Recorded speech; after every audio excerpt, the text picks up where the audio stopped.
sekarang kita mau berangkat ke tempat kursus. Aku akan tunjukin ke kalian gimana apartemenku dari luar. Oke. Halo teman-teman, assalamualaikum. Terima kasih telah mendukung channel aku dengan berkomentar dan like. Aku sangat menghargai dukungan kalian. Nah, sekarang aku akan berangkat ke tempat kursusku ya. Ini adalah lingkungan apartemenku. Namanya Studentenwoonheim atau asrama mahasiswa. Jadi di sini kompleks asrama gitu. Ada nomor 7, 5, 7, 9 dan 11. Ini adalah jalan menuju tempat kursus. Aku menggunakan tram, itu membutuhkan waktu sekitar 20 menit.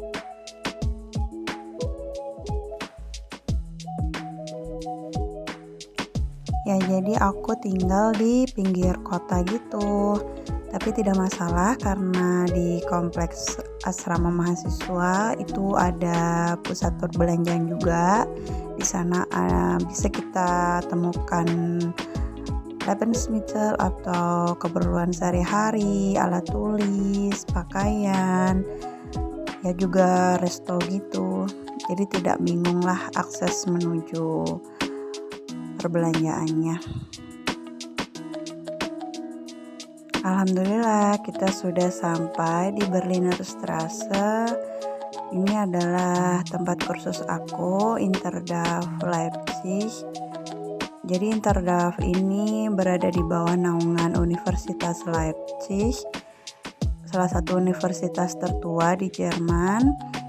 Lembaga ini memang melayani kursus bahasa Jerman untuk mahasiswa-mahasiswa atau calon mahasiswa yang ingin belajar di Jerman, begitu.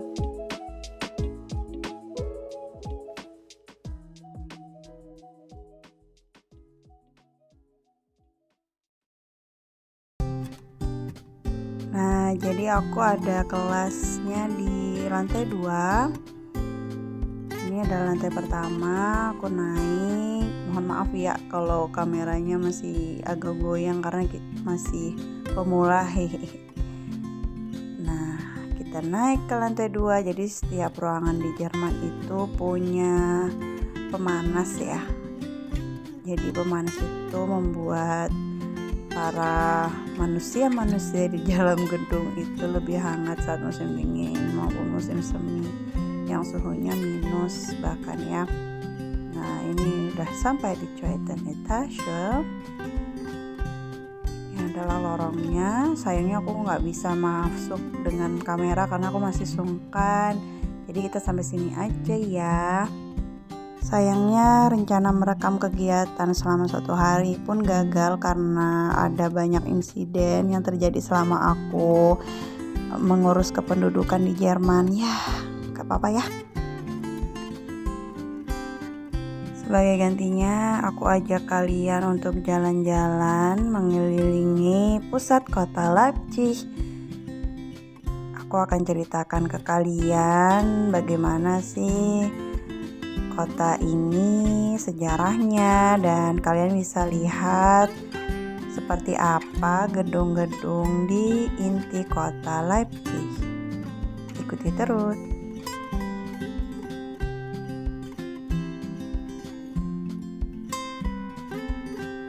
Meskipun bukan ibu kota negara bagian Sachsen, tapi Leipzig merupakan kota terbesar di negara bagian Sachsen, Jerman. Kota ini terletak di mana sungai Fleisse, Weisse Elster, dan Parthe mengalir menjadi satu. Jumlah penduduk Leipzig yaitu 601.668 di tahun 2019.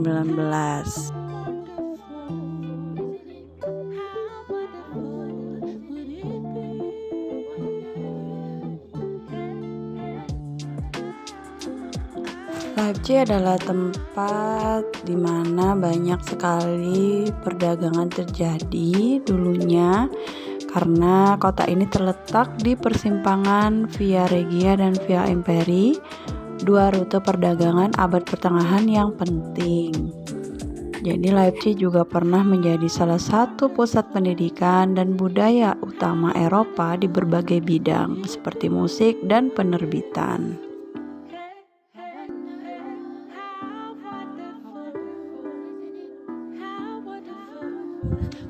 Peristiwa di Leipzig pada tahun 1989 memainkan peran penting dalam mempercepat jatuhnya komunisme di Eropa Tengah dan Timur, terutama melalui demonstrasi yang dimulai dari gereja Santo Nicholas.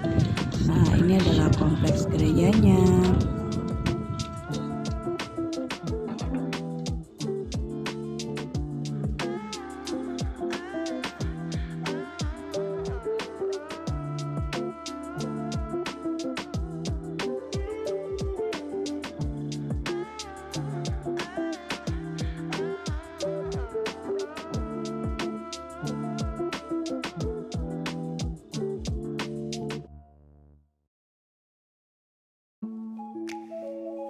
Efek langsung dari reunifikasi Jerman termasuk runtuhnya ekonomi lokal yang bergantung pada industri berat yang sangat berpolusi pada saat itu.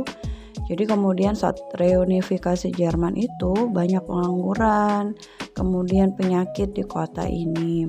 Namun mulai sekitar tahun 2000 penurunan itu pertama kali ditahan, kemudian dibangkitkan kembali.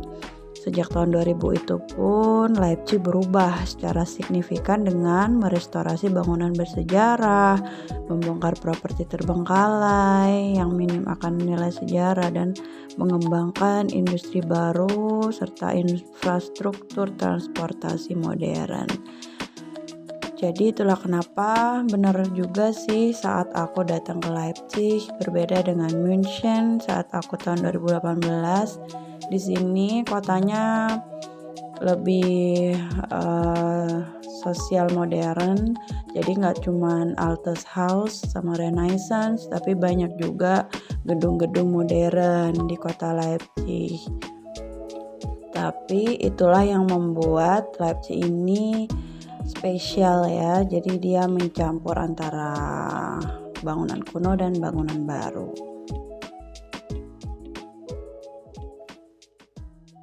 Ini adalah sebuah karya seni dari Bernd Goebel di Unzeitgemäßen Zeitgenossen. Ini adalah Universität Leipzig, universitas kedua tertua di Jerman. Sebelumnya adalah bernama Karl Marx Universität. Di sini ada banyak pemikir yang sekolah sebelumnya. Itu adalah Johann Wolfgang von Goethe, Richard Wagner, Nietzsche, dan bahkan juga Angela Merkel, mantan kanselir Jerman.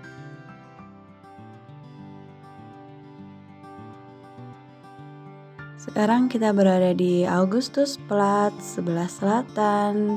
Di sini ada Mendebrunnen, air mancur Mende gitu ya, terletak di depan Gewandhaus. Jadi Mendebrunnen ini ada beberapa patung perunggu dan diantaranya ada yang menyemburkan air.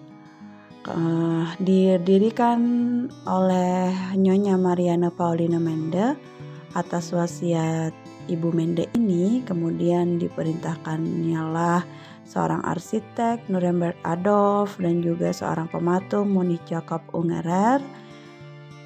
Kemudian baru bisa diresmikan pada 1 September 1886. Wow.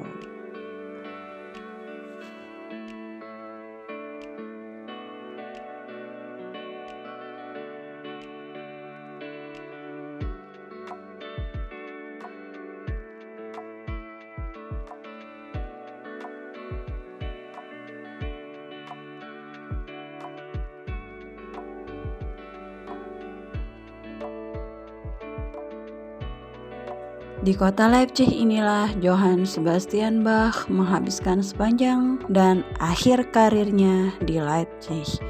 Jadi dari tahun 1723 hingga kematiannya di 1750. Ini adalah Open House atau Oper Leipzig yang didirikan oleh Kunstnerade und Kurt Hammerling di tahun 1954 hingga 1960. Jadi di sini tempat diselenggarakannya opera dan teater.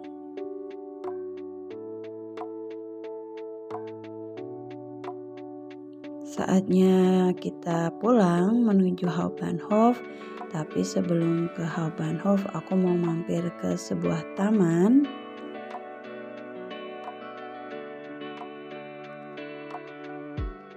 Bisa dibilang ini alun-alun kota gitu ya. Jadi di sini terdapat Bürgermeister Müller Denkmal atau Tugu Müller. Jadi ini untuk mengenang wafatnya C.W. Müller, wali kota Leipzig 1728 sampai 1801. Jadi tugunya ada di tengah-tengah gitu. Nah, ini dia Hauptbahnhof, kemudian ada tugu ini.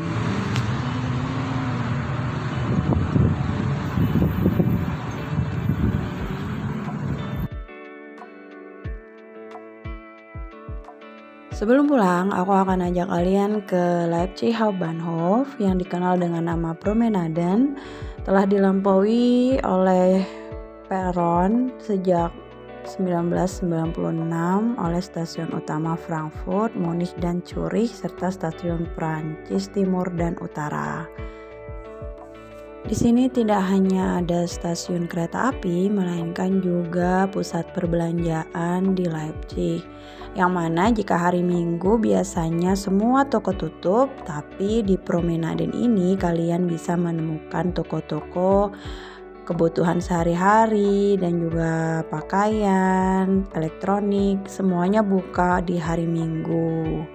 Wow. Oke, sekian dulu untuk video kali ini. Dadah.